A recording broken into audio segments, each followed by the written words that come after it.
Ito nga product na to, hindi siya naging effective kay Isa kasi nga meron siyang eczema or atopic dermatitis.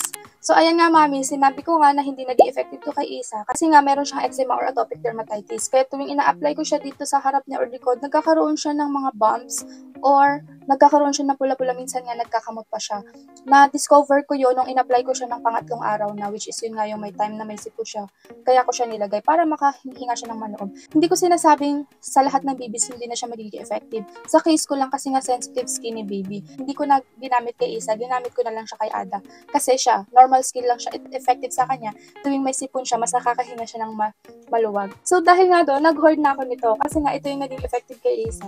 Which is, dinidikit ko lang siya sa damit niya. Dinidikit ko siya tuwing tulog na siya. Kasi tuwing alam niya may dinikit ako, pilit niyang tatanggalin talaga. So, ayan nga, mamis, ito nga yung Achuchu Stick-Ons ni Tiny Buds. Which is, ito talaga yung damit na gamit ko, lalo na kapag merong upo sipon sila, Ada at Isa. Ayan, nilalagay ko to kay Ada tuwing papasok siya ng school para syempre hindi rin naman siya singot ng singot. At si Asa naman tuwing gabi o tuwing matutulog siya. Para talaga hindi siya may istorbo tuwing tulog siya at mas nakakatulog siya ng mahimbing. Kasi nga, importante sa mga babies or kids, mamis, yung pahinga, lalo na kapag may sakit sila. Kasi yun yung way para mag-heal yung body nila.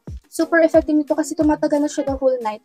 And actually nga, nilagay ko nga tong mga stick-ons ni Isa. Diyan, oh, ewan ko kung makikita niyo.